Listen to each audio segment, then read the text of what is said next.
आजकल समाज में बहुत सारी घटनाएं घट रही हैं। भारत की मूल संस्कृति क्या है, इस पर धमकी तक लोग दे रहे हैं, वो भी दिखाऊंगा मैं। और किस तरह से बहुजन समाज पे लगातार उत्पीड़न की घटनाएं आ रही हैं, उस पर भी हम चर्चा करेंगे। काफी कुछ चर्चा करने वाले हैं। ओपन डिबेट इनविटेशन भी है। एक मोहतरमा ने धमकी दी है, तो उनको भी ओपन डिबेट इनविटेशन दिया गया है। देखते हैं आती हैं या हमेशा की तरह जो यू टर्न होता है भागने का, वो भागी खड़ी होती हैं। तो सबसे पहले तो मैं आप लोगों को ये लीगल डिस्क्लेमर दिखा देता हूँ। ये लीगल डिस्क्लेमर है। जैसा कि आप जानते हैं, यहाँ पे जो भी बातें होती हैं, जो भी प्रेजेंटेशन होती हैं, जो भी डिबेट्स होती हैं, इसका उद्देश्य साइंटिफिक टेम्परामेंट को इंकरेज करना है। और जो कोई भी बाहर से वक्ता आते हैं, जो डिबेट करने आते हैं, वो जो भी अपनी बातें रखते हैं, वो उनकी अपनी रिस्पॉन्सिबिलिटीज होती है।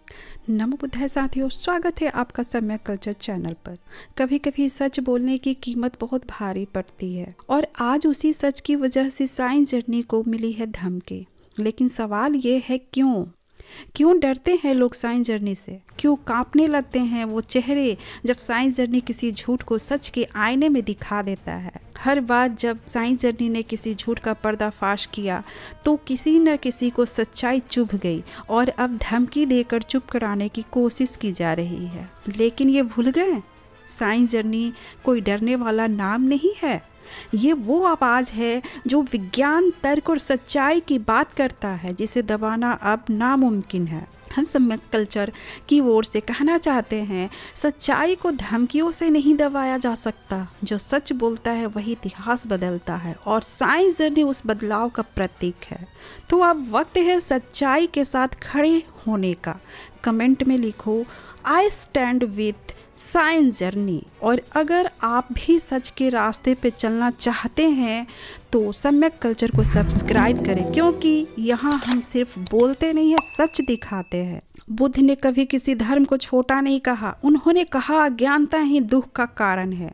उन्होंने हमें सोचने की आज़ादी, प्रश्न को साहस और करुणा का मार्ग दिया। यही तो है भारत की असली कल्चर, जहाँ विवाद नहीं संवाद होता है, जहाँ हिंसा नहीं सम्यक दृष्टि होती है। आज जो लोग धमकियां दे रहे हैं वो नहीं जानते कि बुद्ध का मार्ग किसी धर्म का विरोध नहीं बल्कि मूर्खता का अंत है। अष्टांगिक मार्ग का हर कदम सम्यक दृष्टि, सम्यक कर्म, सम्यक वाणी, यही भारत की रीढ़ है। यह वो विचार है जिसने सम्राट अशोक को बदल दिया और आज भी साइंस जर्नी जैसे लोग उस मसाल को जलाए हुए हैं। साइंस जर्नी सर अकेले नहीं है, हम सब उनके साथ है, क्योंकि बुद्ध ही भारत है और भारत ही बुद्ध है। तो साथियों, चलिए देर ना करते हुए हम आगे बढ़ते हैं और इस वीडियो के माध्यम से देखते हैं कि कौन से वैसे लोग हैं जो साइंस जर्नी सर को धमकियां दे रहे हैं।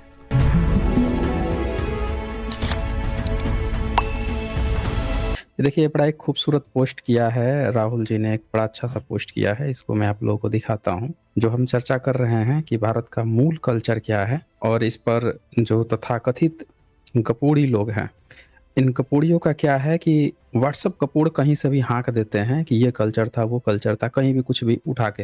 एक्चुअल में जब डिबेट के लिए बुलाया जाता है कि अपने कपूड़बाजी से बाहर निकल के, इस पर बड़ा एक खूबसूरत पोस्ट किया राहुल जी ने। और देखें क्या लिखा है इसमें। लिखते हैं कि बुद्ध धर्म बनाम हिंदू धर्म, सनातन का ये अपने को सनातन सनातन करे। सबसे पहले बात की सनातन तो एक गुणवाचक शब्द है, धर्म का नाम नहीं है। सबसे पहली बात कि वो धर्म का नाम नहीं है, किसी भी धर्म का नाम सनातन नहीं हो सकता है।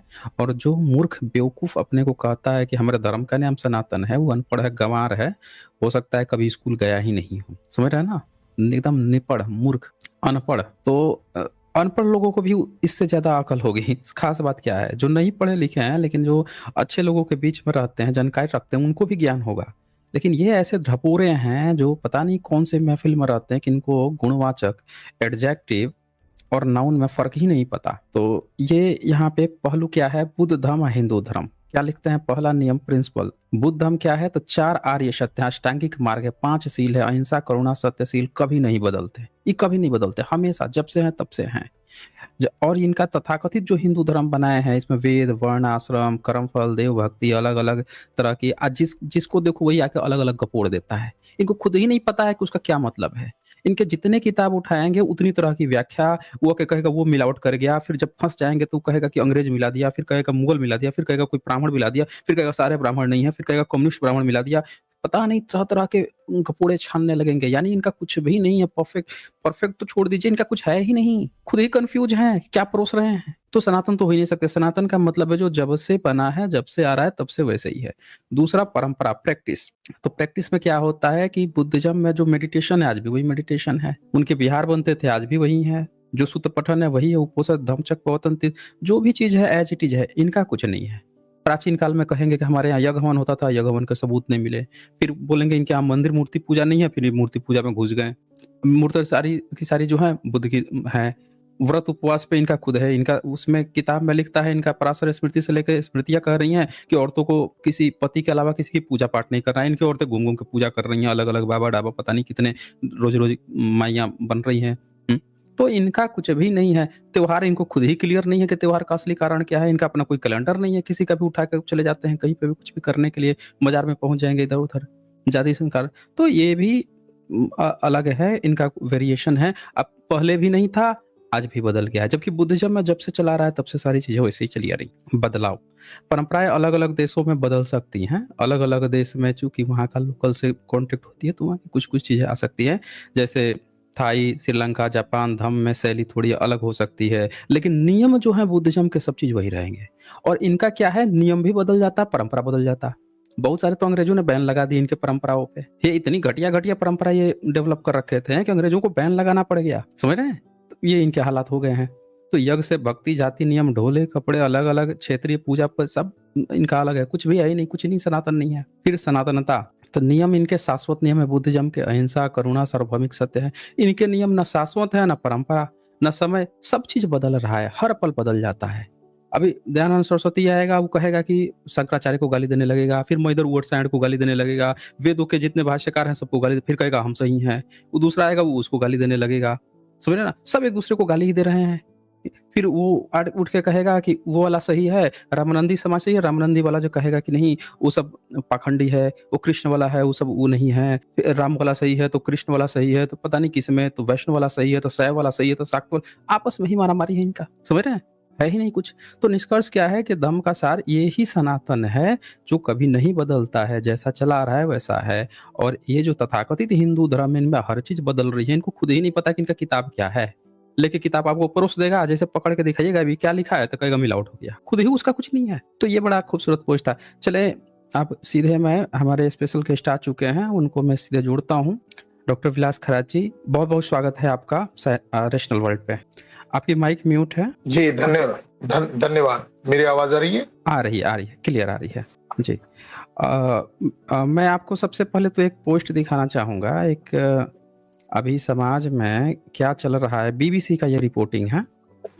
ये रिपोर्टिंग है अभी कि दलित युवक को पेशाब पिलाने का आरोप, 15 दिन में उत्पीड़न का तीसरा मामला। तो ये एक खबर आ रही है कि मध्य प्रदेश में एक दलित है, उसको पकड़ के ड्राइविंग के लिए कहा गया कि ड्राइविंग के लिए, लेकिन इसको लगा कि वो आपराधिक लोग हैं तो इसने मना कर दिया, तो इसको पकड़ के मारा गया, पीटा गया और फिर इसको बोतल में भरकर पेशाब पिलाई गई। फिर इसके बाद से एक ये इनकी एडवोकेट हैं, ये कह रही हैं जमीनी स्तर पर जांच प्रक्रिया अक्सर अधूरी और ऊपरी होती है, कई बार तो प्राथमिकी तक दर्ज नहीं की जाती, जिसके चलते अधिकतर मामलों में अभियुक्त बरी हो जाते हैं या मामला आगे नहीं बढ़ पाता। तो ये अधिवक्ता हैं, ये बोल रही हैं। अच्छा, इसके बाद से वहीं पे मध्य प्रदेश में ही अब ये देखिए, कटनी में दलित के साथ हिंसा, पेशाब पिलाने का आरोप। एक दूसरा घटना, 15 दिन में 3 घटनाएं आई हैं। इसमें क्या बताया जा रहा है कि किसान राजकुमार चौधरी ने अपने साथ मारपीट का आरोप लगाया और कहा कि उन्हें पेशाब पिलाई गई। पुलिस ने दोनों पक्षों पर क्रॉस एफआईआर दर्ज की है। अब इनके साथ भी इनको मार पीट के, और कौन मार रहा है, तो गांव के सरपंच रामानुज पांडे, उनके बेटे पवन पांडे, कुछ अन्य लोगों ने बुरी तरह पीटा है और खनन कर रहे थे, अवैध खनन है, ये लोग मना किए तो मारपीट कर किए सब, फिर पेशाब पिलाएं। इनकी माँ को बालों से घसीटा गया, जाति सूचक गालियां दी गई। तो ये एक घटना आ रही है। और फिर इसी में बताया जा रहा है दमोह जिले के सतरिया गांव की घटना। इसमें एक कुशवाहा लड़का है। इसमें बताया जा रहा है कि आरोप है कि ओबीसी समाज के पुरुषोत्तम कुशवाहा को एक ब्राह्मण युवक अनुज पांडे के पैर धोकर वहीं पानी पीने के लिए मजबूर किया गया। ये देखिए, अभी कुछ ही दिनों के अंदर की ये घटना है, 2 हफ्तों के अंदर से। और ये बताया जा रहा है कि ओबीसी समाज के पुरुषोत्तम कुशवाहा को एक ब्राह्मण युवक अनुज पांडे ने पैर धोकर वहीं पानी पीने को मजबूर किया गया। उनके परिवार का कहना है कि घटना में शराबबंदी को लेकर शुरू हुए विवाद के बाद हुई। ग्रामीणों ने अनुज पांडे पर पांडे शराबबंदी के बीच में शराब बेचने का आरोप लगाया था। वो शराब बेच रहा था, ये लोग आरोप लगाया कि शराब बेच रहा है, इसी पर वो पेशाब पिलाने की घटना, पैर धो के पानी पिलाने की घटना आ रही है। तो ये देखिए आप, इसी में अभी पहले भी मतलब ये सब तो घटनाएं जो घट ही रही हैं। ये देखिए मध्य प्रदेश में दलितों और पिछड़े वर्गों के खिलाफ अत्याचार का लंबा इतिहास है। मध्य प्रदेश में क्या चल रहा है? कानून तो है, लेकिन न्याय तक पहुंचना आज भी बेहद मुश्किल है। देख रहे हैं, ये तो सिर्फ कुछ मामले हैं जो खबरों में जगह बना पाते हैं, लेकिन ऐसे न जाने कितने पीड़ित हैं जिनकी रिपोर्ट तक नहीं लिखी जाती। ये माधुरी सामाजिक कार्यकर्ता भोपाल की बोल रही हैं। तो जी डॉक्टर विलास खन्ना जी, मेरा आपसे ये सवाल है, क्या चल रहा है इस देश में? 2 अक्टूबर 2025 को जब आरएसएस के 100 साल पूरे होने वाले थे, तो एक दिन पूर्व 1 अक्टूबर को देश के प्रधानमंत्री द्वारा आरएसएस के नाम से एक कॉइन प्रसिद्ध किया और आरएसएस के नाम पर डाक प्रसिद्ध किया। वह दिन काला दिन है, क्योंकि प्रधानमंत्री संवैधानिक पद है, मगर प्रधानमंत्री को आरएसएस का सरसंघ चालक एक बंदर की तरह नचवा रहा था, ये पूरे राष्ट्र ने देख लिया। तो वो घटना को अगर आप देखते हैं, और ये जो घटनाएं हो रही है जाति उत्पीड़न की, उन घटनाओं को जो बंदर की तरह नाच रहा है मगर है संवैधानिक पद पर, अगर उसके साथ अगर कंपेयर करके देखेंगे तो पता चल रहा है कि देश में संवैधानिक बातों का अमल नहीं किया जा रहा है, बल्कि देश में मनुस्मृति को लागू कर दिया गया है। और जो जातीय उत्पीड़न हो रहा है, ये अगर आंकड़े खास देखेंगे, ये शताब्दी वर्ष पर ज्यादा हो रहे हैं। आरएसएस के शताब्दी वर्ष पर बहुत बड़े पैमाने पर जाति उत्पीड़न हो रहा है। शेड्यूल कास्ट के साथ ही नहीं हो रहा है, ओबीसी के साथ हो रहा है, कुशवा कम्युनिटी के साथ हो रहा है, यादव लोगों के साथ हो रहा है, और शेड्यूल कास्ट के लोगों की मॉब लिंचिंग हो रही है। उत्तर प्रदेश में शेड्यूल कास्ट के बंगी कम्युनिटी का जो युवक है, उसको पैरों तले रौंद कर मार दिया गया, घरों में घुसकर मारा जा रहा है, जो जबरन महिलाओं को बाहर घसीट कर मारा जा रहा है। उत्तर प्रदेश क्राइम में नंबर 1 आ गया, और महाराष्ट्र, जिसे फुले शाह अम्बेडकर की कर्मभूमि जन्मभूमि कहा जाता है, महाराष्ट्र दूसरे नंबर पर आ गया। मध्य प्रदेश में आरएसएस से जुड़े हुए या आरएसएस के द्वारा पाले गए वकील लोग, आरएसएस के द्वारा पाले गए गुंडे साधु लोग डॉक्टर बाबा साहब अम्बेडकर के ऊपर उंगली उठा रहे हैं। तो ये कंपेयर करके अगर देखा जाए तो ये सारे गुंडे जो हैं, ये भाजपा के द्वारा, आरएसएस के द्वारा पाले गए गुंडे हैं, और ये आरएसएस के शताब्दी वर्ष पर ये नंगा नाच कर रहे हैं। तो देश की दिशा बदल रही है, इसे पता चल रहा है, देश की दिशा बदल रही है। देश की कानून और व्यवस्था को रौंदा जा रहा है, महिलाओं के साथ भयंकर उत्पीड़न किए जा रहे हैं, गैंग रेप करके मार दिया जा रहा है, छोटी छोटी बच्चियों को मंदिर के अंदर रेप करके मारा जा रहा है, साधु जो भगवे वस्त्र परिधान किए हुए हैं वे दरिंदे हैं, गुंडों से कम नहीं है। और एक साधु पकड़ा गया जिसके द्वारा महिलाओं का, लड़कियों का उत्पीड़न करता है, शोषण करता है, लैंगिक शोषण करता है। ये अब आम बात हो रही है कि भारत जो है लोकतांत्रिक देश माना जा रहा था, मगर भारत अभी रेपिस्ट लोगों का देश, गुंडों का देश, ब्राह्मण बनिया पूंजीपतियों को बेचा जा रहा है। तो ये देश अब भारत का पहचान अब कल जाकर क्या गौतम अडानी होगा, क्या अंबानी से भारत की पहचान की जाएगी क्या?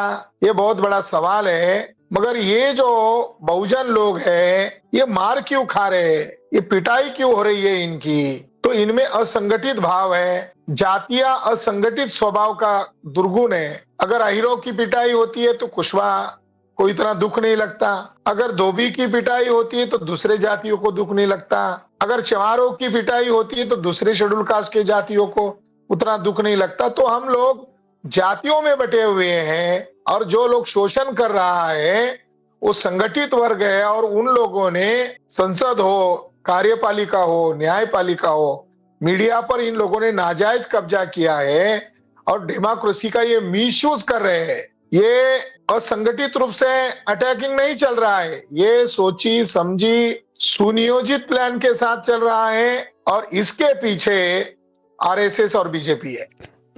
जी, तो ये जो भी हैं आरएसएस हैं या बीजेपी हैं, ये जो भी ये कर रहे हैं, इनका उद्देश्य क्या है? क्यों ऐसा कर रहे हैं? क्या चाहते हैं वो? वो लोग योजना बनाकर प्लान करके इस देश में तो दहशत पैदा करना चाहते हैं। नेपाल का आंदोलन हुआ तो भारतीय लोगों ने नेपाल के मास मूवमेंट का जोरदार समर्थन किया सोशल मीडिया पर, और लोगों ने ये चर्चा चलाई है नेपाल जैसे छोटे देश में हो सकता है, 4 करोड़ से ज्यादा आबादी नहीं है, तो 140 करोड़ वाले देश में ये आंदोलन क्यों नहीं हो सकता, ऐसा मामला खड़ा किया गया था, चल रही थी चर्चा। मगर भारत में बहुत सुनियोजित ढंग से इस आंदोलन को कुचला जा रहा है। अब उनको ऐसा लग रहा है कि मीडिया हमारे पक्ष में, प्रधानमंत्री हमारे घुटने पर झुकता है, ब्राह्मणवाद के प्रोपेगेंडे के लिए राष्ट्रपति को मंदिरों में घुमाया जाता है, तो उनको लग रहा है आरएसएस बीजेपी को कि लोग संगठित होने से पहले ही इस देश को हिंदू राष्ट्र घोषित किया जाए। ये लग रहा है ये बहुत जल्दबाजी में है और वो टेस्ट कर रहे हैं ये लोग क्या कर सकते हैं, वो टेस्ट कर रहे हैं ये लोग क्या कर सकते हैं। क्या कोई बड़ी मास मूवमेंट शुरू करेंगे? वांगचू के द्वारा जो आंदोलन शुरू किया गया तो उनको अभी तक सुप्रीम कोर्ट से जमानत नहीं मिल रही है। बताइए, तो देश के वो व्यक्ति जिसने देश के लिए इतना काम किया है, उनसे बड़ा देशभक्त कोई नहीं होगा। जो तो अपराधी है, गुंडे हैं, अपराधी है, क्रिमिनल है, उनको दूसरे दिन जमानत मिल जाती है। मगर जो सही देशभक्त है, देश के लिए लड़ रहा है, देश की लोकतांत्रिक व्यवस्था बचाने के लिए लड़ रहा है, उनको जेलों में ठुसाया जाता है। जी। अच्छा, 2 तरह की घटनाएं देखी जा रही है। एक तो देखा जा रहा है कि कुछ ब्राह्मण जो है और या ब्राह्मण जो चेहरे हैं, चाहे किसी भी पोस्ट पर हों, वो लगातार बाबा साहब के खिलाफ भद्दी गंदी गालियां बक रहे हैं, तरह-तरह के मिसलीडिंग स्टेटमेंट दे रहे हैं, और फिर एक और चीज देखा जा रहा है साथ में कि फिर संविधान में अपना पिताजी, एक नया पिताजी भी खोज रहे हैं। ये भी एक चीज देखा जा रहा है।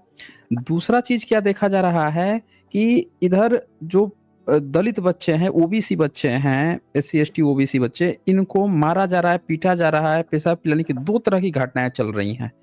तो इसमें एक घटना जैसे हम मध्य प्रदेश की ही लेते हैं, जहां बाबा साहब अम्बेडकर की मूर्ति लगानी थी, तो वहां पे एक ब्राह्मण वकील जो है वो तरह तरह के फालतू बोले जा रहा है, बाबा साहब को वो एजेंट बता रहा है। मैं आपसे जानना चाहता हूं कि बाबा साहब को जो ये एजेंट बता रहे हैं, एक तरह से दलाल बोल रहे हैं सब ये अंग्रेजों का, मैं आपसे जानना चाहता हूं कि ब्राह्मण उस समय कितना देशभक्त थे और अंग्रेजों की दलाली एक्चुअल में कर कौन रहा था? एक अरुण शौरी नामक एक व्यक्ति थे, है अभी जिंदा है, और वो अडवाणी की तरह दुखी है। तो पिछले कुछ वर्ष पहले वो बीजेपी के खिलाफ देश भर में अभियान चला रहे थे। तो आरएसएस के लोगों ने वर्शिपिंग फॉल्स गॉड्स नामक एक किताब अरुण शौरी के द्वारा लिखाई गई थी। तभी आरएसएस का ये चेहरा सामने आ गया था कि आरएसएस के लोग क्या करना चाहते हैं। तो ये अनिल मिश्रा, गुंडा अनिल मिश्रा या आनंद स्वरूप जो बकवास कर रहे हैं,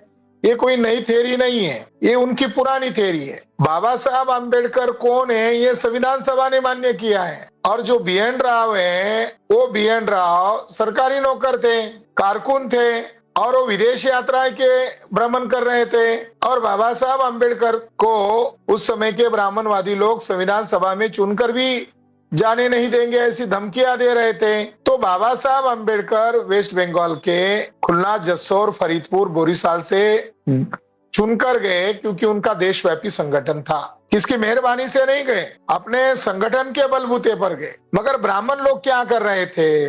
ब्राह्मणों ने देश के लिए कोई महान योगदान का काम किया है क्या? तो ब्राह्मण लोग मुखबरी कर रहे थे। जैसे सावरकर लीजिए, सावरकर अंग्रेजों के एजेंट थे, 4 बार माफी मांगा और माफी मांगकर कहा कि मैं जीवन भर ब्रिटिशों का गुलाम रहूंगा और मैं आपके बहुत काम आऊंगा। तो क्या ये देशभक्ति है? ये जो बाजीराव था, ये जो बाजीराव पेशवा था, उस बाजीराव पेशवा का जो बाप था रघुनाथ राव पेशवा, ये रघुनाथ राव पेशवा ने पुणे का एक चित्पावन ब्राह्मण और गुजरात का एक ब्राह्मण, उन दोनों को 4-5 महीने के लिए लंदन में भेजा था, ब्रिटिशों को कन्विंस करने के लिए कि हम आपका साथ देंगे, और महाराष्ट्र का जो छत्रपति का जो गद्दी है, सतारा के भोसले घराने का जो राजगद्दी है, उसके साथ हम द्रोह करेंगे और आपको हम सत्ता दिलाने में मदद करेंगे, ऐसा डीलिंग किए हुए लेटर्स हमने पढ़े हैं। और इतना ही नहीं, बल्कि मेरे पास ब्रिटिश लोगों के साथ इन्होंने हजारों करस्पॉन्डेंट्स किए हैं और उसमें धन दौलत की चर्चा हो रही है। आप हमारे साथ ये डील करो, हम आपको ये देंगे। बाजीराव पेशवा 8 लाख रुपए पेंशन लेकर मरा, उसको 8 लाख रुपए पेंशन मिलता था। क्या ये देशभक्ति है? जो आप देखो, ये आनंद मिश्रा, अनिल मिश्रा और आनंद स्वरूप जब देश भर के लोगों ने कहा जूता मारेंगे तुम्हें, तो जूता मारने के लिए जब तारीख चिन्हित की, तब प्रशासन ने कहा कानून और सुव्यवस्था के लिए खतरा मत बनो। तो उधर एक पेशवा की पगड़ी पहनकर एक गुंडा पेशवा, गुंडा ब्राह्मण सामने आया और बाबा साहब अंबेडकर को और संविधान को गालियां दिया और कहा मनुस्मृति चाहिए। जब ये बाजीराव पेशवा वहां ब्रिटिशों के पैर धोकर विठूर में, कानपुर देहात में राज कर रहा था, तो क्या वो देशभक्ति कर रहा था? और नाना साहेब पेशवा, वो 8 लाख रुपए पेंशन चाहिए था, वो ब्रिटिश लोग नहीं दे रहे थे, इसीलिए उसने लड़ाई लड़ा। कौन सी आजादी की लड़ाई लड़ा? 1857 कोई आजादी का गदर नहीं था, बल्कि बाजीराव का 8 लाख रुपए पेंशन दो, नहीं तो हम आपके खिलाफ मोर्चा खोलेंगे, ये मामला था। तो कोई आजादी का मामला नहीं था। ब्राह्मण कोई देशभक्त नहीं है। ब्राह्मणों ने हमेशा धोखेबाजी की है, चाहे वो प्राचीन भारत में हो, मध्ययुगीन भारत में हो या आधुनिक भारत में हो। असली देशद्रोही तो यही ब्राह्मण लोग हैं। अच्छा, ब्राह्मण अंग्रेजों के समय में अपनी जीविका कैसे चलाता था? मान लेते हैं कि आज की डेट में तो ओबीसी भी अपने घर में बुला लेता है, उसको तो जाके पूजा पाठ कराता है, तो पैसे वैसे ले लेता है। उस समय तो ओबीसी को शूद्र करके वैसे ही बाइकआउट कर रखा था, तो और एसी समाज में वैसे ही नहीं जाता था, तो उसकी जीविका कैसे चलती थी? कहाँ से पैसा कमाता था वो? 1818 के युद्ध में बाजीराव हारने के बाद, पराजित होने के बाद, जो अधिकारी था, ब्रिटिश अधिकारी था, जिसके नेतृत्व में ये सारा प्लानिंग हुआ, तो एल्फिस्टन उसका नाम है। तो एल्फिस्टन की डायरी में नोट है कि ब्राह्मण जैसे दुष्ट, दुराचारी, व्यभिचारी जमात दुनिया में दूसरी कोई नहीं होगी। वो अत्यंत दुष्ट, पापी, दुराचारी है और उनमें धूर्तता के सारे गुण होने के कारण हम उनके साथ डीलिंग कर सकते हैं। तो ब्रिटिश लोगों ने धूर्त जातियों को साथ में लिया और भारत में राज किया। तो ब्रिटिश काल में ज्यादा चापलूसी, ज्यादा गद्दारी ब्राह्मण लोगों ने किया। इसका उदाहरण है एल्फिस्टन को नातू, बालाजी पंत नातू पेशवा ये मिला, जिसने शिवाजी महाराज का भगवा झंडा उतारा और इंडियन जैक जो ब्रिटिशों का झंडा था उस शनिवार वाड़ा पर फहराया। उसको 25,000 रुपए पेंशन मिलता था। बाजीराव को 8 लाख रुपए पेंशन मिलता था। तो ऐसे कई सारे उदाहरण हैं कि ब्राह्मण लोग जो उपजीविका कर रहे थे वो दलाली और चापलूसी करके कर रहे थे। दूसरा, ब्रिटिश लोगों ने, एल्फिस्टन ने देखा कि ब्राह्मण को खुश करके ही राज किया जा सकता है, तो उन्होंने दक्षिणा प्राइज कमेटी निर्माण की, जिसमें कुछ विद्यालय खोले गए बनारस में, पूना में, कोलकाता में, और ब्राह्मणों को दक्षिणा देने की परंपरा जो पेशवा करता था वही परंपरा अंग्रेजों ने शुरू की। तो ये अंग्रेजों के दक्षिणा पर टिके रहे। फिर जो बाद में तथाकथित आजादी का आंदोलन के नाम पर तिलक, गोखले आगे आए, तब कुछ ब्राह्मणों ने ईसाई धर्म स्वीकार करना शुरू करे। एक आनंदीबाई, जो एक नावा तिलक, एनवी तिलक, ये केवल क्रिश्चियन नहीं बना, तो वह रेवरेंड बना। यानी ब्राह्मण लोगों ने ईसाई धर्म भी स्वीकार करना शुरू कर दिया, मगर ब्राह्मणपन तिलक ने कभी नहीं छोड़ा। तो एक उदाहरण, इनकी उपजीविका कैसी चलती थी। तो जो तिलक का ग्रुप था, उस ग्रुप में आनंदीबाई जोशी, जो फॉरेन में डॉक्टर का पढ़ाई करने के लिए गई थी, तो उसका पति जोशी महाशय तिलक की एक सीक्रेट मीटिंग में गए थे। जो मीटिंग अंग्रेजों के साथ डीलिंग करने की मीटिंग थी, जिसमें गोखले थे, रानड़े थे, तिलक थे और ये जोशी महाशय भी थे। तो ब्रिटिश लोगों ने बिस्कुट दिया, चाय दिया, बिस्कुट और चाय दिया, और जोशी ने वो खाया नहीं, और उसने ये बात लीक कर दी कि इन्होंने ब्रिटिशों के हाथ की बिस्कुट और चाय पिया, जिससे इनका ब्राह्मणत्व खत्म हो गया है। तो पुणे के ब्राह्मणों ने मीटिंग बुलाई और प्रायश्चित घोषित किया कि काशी में जाकर आपको इतने 1000 रुपए का दान दक्षिणा देना होगा और इतने हजार ब्राह्मणों को भोजन खिलाना होगा और सबके सामने माफी मांगनी होगी। तो ये काम तिलक ने भी किया, एक काम रानडे ने भी किया, एक काम गोखले ने भी किया और इसका प्राइज जोशी को मिला। यानी दो तरफा लोग थे। तो ब्राह्मण लोग जो थे वो ब्रिटिशों के साथ डीलिंग करके जो रहे, उनको सम्मानीय पद मिला, रानडे को जज पद मिला, जोशी के मिसेस को फॉरेन में पढ़ाई का दर्जा मिला और तिलक कोई ब्रिटिशों के खिलाफ नहीं थे। तिलक ब्रिटिशों के बहुत ज्यादा हमदर्द थे। तिलक ने डीलिंग किया था कि अगर भारत में आपको रहना है तो मनुस्मृति के अनुसार रहो और उसमें हमें शासन प्रशासन में हिस्सेदारी दो। इसी बात पर जीवन भर तिलक लड़ते रहे। तिलक का अगर सबसे ज्यादा अगर विरोध था तो शाहू महाराज को था। जी ये बड़ा आपने जानकारीपूर्ण बात बताई। यहाँ पे एक चीज और देखने को मिला है कि जब भी SC ST OBC लोग जब पढ़ाई करते हैं तो हमेशा वो सामाजिक न्याय की बात करते हैं। वो देखते हैं इवन अगर उनकी स्थिति अच्छी भी है तो भी वो सोचते हैं कि यार देखो पूरे इतने लोग दुखी हैं, सामाजिक न्याय नहीं है, सबको हक अधिकार मिलना चाहिए। लेकिन वहीं पे देखा जाता है कि जो ब्राह्मण है उसकी कम्युनिटी में जो पैदा होते हैं या ब्राह्मणवाद का ये जो खेल खेलते हैं, तो ये लोग कभी सामाजिक न्याय की बात नहीं करते। हमेशा ये ऊपर से दिन रात गाली देते हैं। जैसे एग्जाम्पल के लिए आजकल ये नीला कबूतर, नीला, इस तरह की गालियां दे रहे हैं। लड़कों ने उठाकर डालना शुरू किया, भैया तो शिव जी तो नीले हैं, राम भी नीला है, कृष्ण भी नीला है, कुछ के तो मुंह ही नहीं खुले, कुछ गाली गलौज करके भागने लगे। तो ये हमेशा ही ऊपर से दबाने की, सामाजिक न्याय की बात नहीं करते हैं और उल्टे गाली गलौज करने लगते हैं। ऐसा क्यों करते हैं ये लोग? इनके अंदर वो चेतना क्यों नहीं आ पाती है कि सामाजिक न्याय होना चाहिए? तो ब्राह्मण लोगों के कैरेक्टर को ध्यान में रखकर बाबा साहब ने एक वक्तव्य दिया था कि ब्राह्मणों में एक भी महापुरुष पैदा नहीं हुआ है, एक भी तर्कवादी विद्वान नहीं पैदा हुआ है, एक भी वॉल्टियर पैदा नहीं हुआ है। तो बहुत ही संघर्षशील थे बाबा साहब और उन्होंने कहा कि इनमें बुद्धिमत्ता जरूर है मगर इनमें न्याय करने की भावना नहीं है। ब्रिटिश लोगों ने भी कहा कि इनमें जुडिशियल कैरेक्टर नहीं है। तो ब्राह्मणों का जो कैरेक्टर है वो सुप्रीमेसी कायम कैसी रहेगी, अपना वर्चस्व कैसा रहेगा, इसके लिए ही वो कार्यरत रहते हैं। बाबा साहब ने what the Congress have done to the untouchables, उस किताब में उन्होंने ब्राह्मणों के बारे में एक उद्गार बयान किए हैं कि ब्राह्मण लोग जरूर बुद्धिमान है मगर वो नीच है और अपने वर्चस्व के लिए अपनी बुद्धि का दुरुपयोग करता है। वर्ण व्यवस्था, जाति व्यवस्था, छुआछूत, गैर बराबरी को बरकरार रखने के लिए अपनी बुद्धि का इस्तेमाल करता है, बुद्धि भेद करता है, तर्क करता है। तो बाबा साहब ने उनके कैरेक्टर को कहा ये इंटेलेक्चुअल प्रोस्टिट्यूट करने वाली जमात है, यानी इनकी बुद्धिमत्ता में ये बौद्धिक व्यभिचारी लोग हैं। तो अभी ये अनिल मिश्रा क्या है, ये आनंद स्वरूप क्या है, ये इंटेलेक्चुअल प्रोस्टिट्यूशन कर रहा है। ये जो तर्क कर रहे हैं, जो शोषण हो रहा है उसके विरोध में बोल रहे हैं, तो सोशल मीडिया में RSS बीजेपी का IT सेल नीले कबूतर वगैरह वगैरह ये शब्दों का प्रयोग कर रहे हैं। तो ये ब्राह्मण लोग जो है ये सुधरने वाली जमात नहीं है, ये बहुत बिगड़ालू जमात है और उनमें कोई सुधारने वाला कोई पैदा ही नहीं हुआ है। तो ब्राह्मण लोग जो है ये ऐसा क्यों कर रहे हैं, इसकी वजह है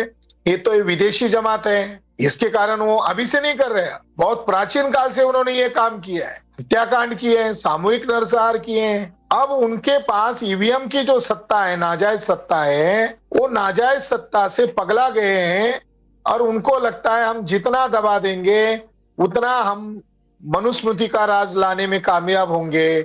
मगर हमेशा ये बात रही है शोषित लोगों में ही विद्रोह होगा तो फिर इनका भारत में रहना मुश्किल होगा। जी जज सर।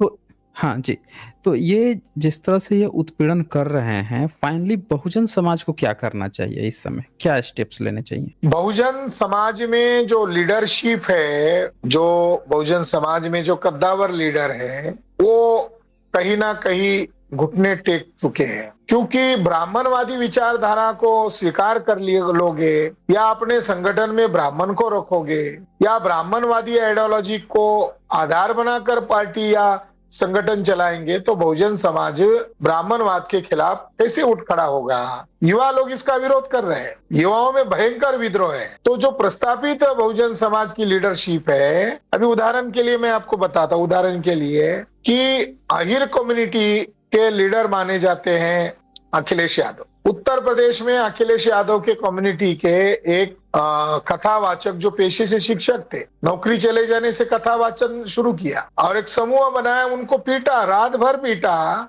और पीटने के बाद उसको जाति पूछी, जाति से उसको कहा तू चमार है क्या, तो उसने आधार कार्ड दिखाया तो भी नहीं मान रहे, परिवार वालों से टेलीफोनिक बात कराया तो भी माने नहीं, रात भर पिटाई किया और ब्राह्मण महिला का पेशाब निकालकर उसके बाल को मुंडाया गया। तो ये व्यवहार जो ब्राह्मणों ने किया, इसका जवाब अखिलेश यादव ने कैसे दिया? उसको 21,000 रुपए इनाम दिया उस पीड़ित यादव को। तो क्या इससे ब्राह्मणवाद का पराजय होगा? दूसरी एक कथावाचक है कुशवाहा कम्युनिटी की, उससे तो माफी मांगा गया। तो उत्तर भारत में जो कद्दावर लीडर है, उनकी आइडियोलॉजी ब्राह्मणों का तुष्टीकरण करने में लगी हुई है। इस वजह से बहुजन लीडरशिप में वो नेतृत्व का अभाव है, जो उनको स्टेप लेना चाहिए वो नहीं ले रहे। अगर ललित सिंह यादव रहते आज, तो ललित सिंह यादव क्या भूमिका लेते कि ये धर्म को ही त्याग दो अहिरो, तुम्हारा मूल धर्म बौद्ध धर्म है। अगर कुशवाहाओं की लीडरशिप सही होती तो कुशवाहाओं के लोग कहते कि बौद्ध धर्म अपनाओ। अभी एक लीडर सही बोल रहा है, स्वामी प्रसाद मौर्य जी, तो स्वामी प्रसाद मौर्य को घेरने का काम ब्राह्मण लोगों ने शुरू किया, उनको जानलेवा हमला करने का काम शुरू किया। यहाँ तक अभी एक बीजेपी में गए साधु ने उनको जान से मारने की कल धमकी दिया। तो जो कोई भूमिका लेगा तो उसको मारने की धमकियां दी जा रही है। तो इसका मतलब है कि बहुजनों के कुछ लीडरों ने घुटने टेक दिए और कुछ लोग लड़ रहे हैं, ये दिखाई दे रहा है। मगर समाज अत्यंत आक्रोशित है, चाहे मध्य प्रदेश की घटना हो, बाबा साहब अम्बेडकर का अपमान हो, या उत्तर भारत की डेली हो रही वारदातों को लेकर बहुत बेचैन है। और मुझे लग रहा है कि कुछ समय में ही भारत में उग्र आंदोलन हो सकता है, जन आंदोलन हो सकता है, परिस्थिति पक चुकी है। जी, कई लोगों के प्रश्न भी आ रहे हैं यहाँ पे। संतोष जी कुमार यहाँ लिखते हैं, लखनऊ में भी दलित बुजुर्ग को मंदिर के पार्क में सोने गए थे, अस्थमा होने के कारण पेशाब नहीं रोक पाए तो ओबीसी गुप्ता ने उनसे पेशाब चटवाया और मंदिर धुलवाया। ओबीसी ब्राह्मण बीजेपी आरएसएस का झंडा उठा रहा है। देखिए ये खबर आ रही है। और जिसने ये चटवाया, जब समाज सड़क पर उतरा तो वो कह रहा है कि मेरी तबीयत खराब है, मैं अस्पताल में एडमिट हूँ। इस बहाने उसको बचाया जा रहा है। मतलब वो ब्राह्मण एक नंबर का गांडू ब्राह्मण है, उसको बीमारी के नाम पर छुपना नहीं चाहिए था। अगर एक मर्द की औलाद है तो उस समाज का सामना करता। गरीब बुजुर्ग आदमी के साथ ये व्यवहार करना क्या तुम्हारी धार्मिकता है? इस तरह की घटनाएं देखिए, इस तरह के चीजें आ रही हैं। सचिन रोकड़े यहाँ पे लिख रहे हैं, एम्बुलेंस ड्राइवर ने आर्मी एस्पायरेंट का रेप किया। अच्छा जी, गवर्नमेंट पे चक्कर आने के कारण लड़की को एम्बुलेंस से हॉस्पिटल ले जा रहे थे। जय भीम। ये देखिए, कोई लड़की थी, आर्मी एस्पायरेंट थी और उसको चक्कर आ रहा था, हॉस्पिटल ले जाया जा रहा है एम्बुलेंस में, वो लड़की सोई हुई है और उसके साथ रेप कर दिया। बताइए क्या क्या चल रहा है इस देश में? इससे बुरा अब क्या हो सकता है बताइए? इस देश का तो मैं आखिरी में यही कहना चाहता हूँ, और आप इस जानकारी के स्रोत को जारी रखिए। साइंस जर्नी ही एकमात्र ऐसा चैनल है कि जो बहुजन समाज के अंदर ज्ञान की दीपक जलाए हुए हैं। और आप जो शो करते हो, आप जो जानकारी सबूतों के आधार पर देते हो, तो मुझे कई सारे लोग देश भर में मैं घूमता हूँ तो मुझे बोलते हैं हम साइंस जर्नी देखते हैं, और साइंस जर्नी से हमें बहुत साल हुआ है, 2 साल हुआ है, हमको बहुत जानकारी मिली है। और अनपढ़ लोग भी बोल रहे हैं कि हम उसी को सुनते हैं, हम पढ़े लिखे नहीं है, मगर हम ब्राह्मणवाद को बखूबी जानते हैं। अभी मैं 4 दिन पहले एक सफाई पोछा मारने वाली, घर का काम करने वाली एक महिला ने कहा, सर मैंने आपको साइंस जर्नी में देखा है और मैं डेली देखती रहती हूँ। मैंने कहा कितनी पढ़ी लिखी है? बोली कुछ भी पढ़ी लिखी नहीं है। तो साइंस जर्नी का बहुत असर हो रहा है और लोगों को दोस्त दुश्मन की पहचान हो रही है। मैं आखिरी एक संदेश देकर मैं यहाँ एग्जिट हो जाऊंगा। वो संदेश ये है कि बाबा साहब अम्बेडकर ने एक सूत्र बताया, गुलाम बनाने वाले से ज्यादा गुलामी सहने वाला ज्यादा गुनहगार होता है। तो दलित पर अन्याय हो रहा है, दलित पर अन्याय हो रहा है, ये रोना हो गया। पिछड़ों पर जुल्म हो रहा है, अहिरों पर जुल्म हो रहा है, कुशवाहों पर जुल्म, ये रोना हो गया। जिस धर्म में आप हो उस धर्म में आप शूद्र हो, अछूत हो, आपकी औकात क्या है? तो उस धर्म को लात मारो और बुद्ध धर्म को अपनाओ। और बुद्ध धर्म जो है SC ST OBC का मूल धर्म है, उसी से आपका कल्याण होगा। आप 6,500 जातियों के टुकड़े में बांटे होने के कारण आपकी पिटाई हो रही है। आप क्लास बन जाओ, एक वर्ग बन जाओ। ये जातिवाद को मिटाने का सही रास्ता है बौद्ध धर्म, और बौद्ध धर्म को स्वीकार करके एक वर्ग बन जाओ, तब जाकर इन 3.5% ब्राह्मणों का आप मुकाबला कर सकते हैं। धन्यवाद। जी, जी, बहुत-बहुत शुक्रिया आपका। बहुत खूबसूरत आपने जवाब दिया है और इन तमाम मुद्दों को भी आपने हाइलाइटेड किया। बहुत शुक्रिया डॉक्टर विलास जी। साथियों, तो उम्मीद करते हैं कि आपको इस वीडियो के माध्यम से बहुत कुछ समझ में आया होगा। ऐसे कौन से लोग हैं जो हमें धमकियां दे रहे हैं? चलिए, अगर आप हमें सपोर्ट करना चाहते हैं तो इस चैनल को सब्सक्राइब जरूर करें और अपने दोस्तों, अपने परिवार के साथ इस चैनल को शेयर जरूर करें। इस वीडियो को शेयर करें, लाइक करें। बहुत जल्द मिलते हैं एक नए धमाकेदार वीडियो के साथ। नमो बुद्धाय।